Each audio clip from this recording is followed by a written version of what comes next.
What's the good word, y'all? It's your boy DKB here. We are officially into day 10 of New York Jets training camp practices. And today, I heard that the New York Jets offense got completely erased by the New York Jets defense. Essentially, it was dink and dunk all day. There wasn't many exciting wild throws that was able to get completed. Defense is holding up their end of the bargain, right? The offense is still working some things out.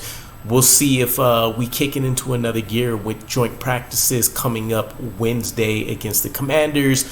Should be seeing a heavy dose of Jaden Daniels as well as into the actual preseason game on Saturday. So really hyped for that. But housekeeping items. Tyron Smith was out today. Wasn't a normal scheduled vet day. Robert Saleh explained there was some soreness going on somewhere in the lower body. So precautionary measures being taken here. MC2, Michael Carter II, also still out recovering from his leg injury. Irv Charles limped off the field late after a collision. Unknown how serious that may be, if he'll be out for any sort of time. So we'll have to figure out what happens there tomorrow. And then we got some updates about Olu Fashanu's role potentially changing over the course of training camp. Now, generally, we've had some like secretive information come out like during the season as it comes to Robert Saleh and how he's prepped some guys on the offensive line before, mainly, look at Max Mitchell last year and him getting some guard reps, which really wasn't spoken about by anybody, at least according to my knowledge, at the time of training camp and OTA practices, etc. But Robert Saleh admitted that once Olu Fashanu gets comfortable with the left tackle position, they feel like he has a grasp, a certain grasp and knowledge of that particular position. They'll be open to training him on the right side and essentially making him their primary swing tackle. So it sounds like, and I know the depth chart got released, or I guess yesterday by the time you guys are seeing this, but I know the depth chart got released. We may be sticking close to along those lines, right? Olu Fashanu being the primary backup for Tyron Smith, and then in this case, Max Mitchell being the primary backup to Morgan Moses. But we'll dive into that. I'm pretty sure I'll live stream something before the week is out.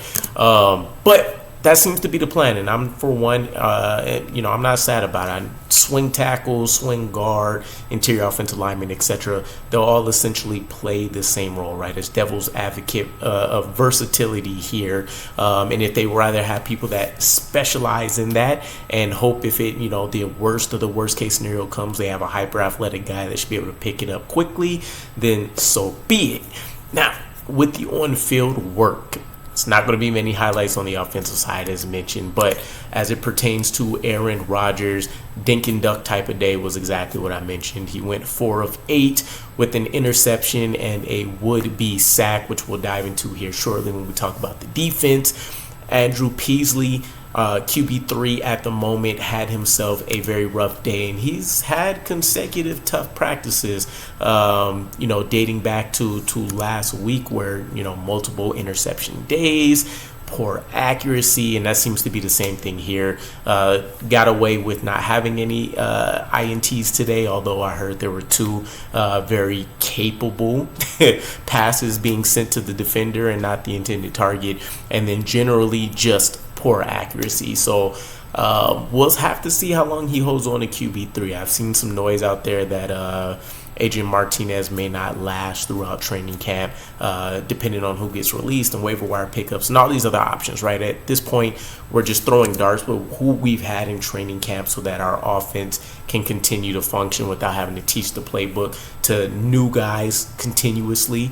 But there are going to be some interesting names that are out there for us to pick up from a vet perspective, depending on how we want to play out the emergency quarterback situation, for roster gymnastics. Will we carry 2 and an emergency quarterback, or will we carry 3 with an emergency quarterback? We'll have to see how all of that plays itself out. In other news, though, Garrett Wilson normally making his handful of plays, if not more. In this case, He picked up a first down for the offense with them being within their 2-yard line, close to the goal line, so helping create some space there. McCutcheon, a name that we haven't heard a ton of, he caught himself a seam pass, and I heard it was really like a flit that he was able to take for one of the few big plays of the day. And then Jason Brownlee. He's a name that even Saleh admitted has had some struggles, really trying to gain some traction early on. But in these last 3 to 4 practices, he's really turned up the heat. And I wouldn't be surprised if you guys start seeing more and more of those highlight type plays like we saw last year get cranked out the way that he's been going about his job lately. So I know he had a high point catch over Chuck Clark today from Rodgers, and then when he got to work with Tyrod, he had himself an impressive sideline catch for a first down. So let's hope he continues to turn up the heat. We really do need like an insurance policy to the insurance policy, right? Alan Lazard is essentially Mike Williams' insurance policy, and then with the trust waning, even though he's had himself a good camp so far, you want to make sure that you have somebody you feel comfortable can replicate Alan Lazard's production as a potential wide receiver 4, and that would most likely be Jason Brownlee, if he can make the roster. If not, then you're looking at a guy like Irv Charles, again, more from a physical skill standpoint necessarily than anything else. And then speaking of Irv Charles, outside of his injury, he was able to also contribute to some of the positivity today. Got himself a first down catch in the middle of the field connecting with Tyrod. And interestingly enough, I did see, haven't fully went through the depth chart just yet, but I did get a sneak peek that he's actually ahead of Jason Brownlee, which with his slow camp isn't much of a surprise there, but something to keep on the noodle, especially since he already has the leg up in special teams.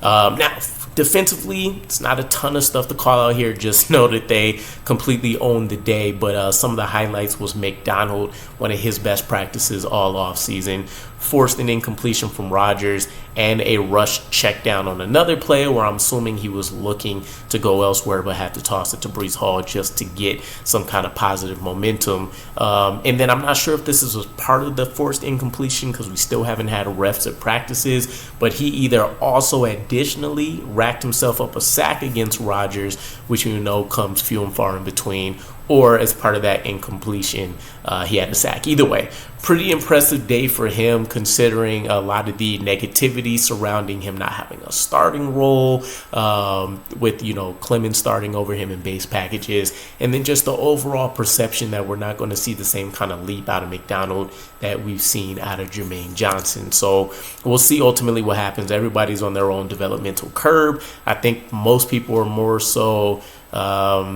just a little frustrated by the fact that I think he had a goal of being about 250 to 255, and even though he may be stronger, which Saleh confirmed to be the case in his opinion, in terms of weightage, the actual pounds on the body, he hasn't put on anything other than maybe a pound or two. Quincy Williams, again, we hope that the moniker of best linebacker in football can ring true today. If you leave it up to Jeff Ulbrich in his comments regarding Quincy Williams, he had himself a screen pass that he blew up that was targeted for Breece Hall. And then Ashton Davis, solid day, pass breakup. Kinlaw actually had a pass breakup, so it was a weird sequence play. Kinlaw had a pass breakup, which was against Rodgers. Then Ashton Davis was able to, I guess, deflect a ball in the next play, or it might have been the same one. The notes that I kept seeing on this was weird, but either way, this is in a 1 or 2 play span. Kinlaw had himself a pass breakup, and then either in that same play, I guess Ashton was still either able to deflect the same ball, or if this is a different play, just imagine he's passing that up, and then ultimately Jamien Sherwood snagged the interception. So the defense has been doing a great job of feeding off of each other, and Saleh has some especially glowing comments for Jamien Sherwood and how he's really excelled along his developmental path going into year 3. And again, just keep in mind that Sherwood is a guy we really expect to replace CJ Mosley. Nobody in the world can tell you when that will be, but it definitely seems like he is a prime candidate to do so. So let me know what you guys think.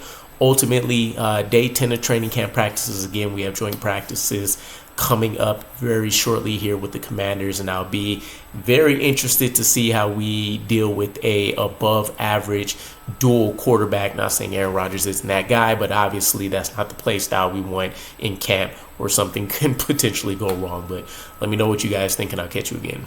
Peace.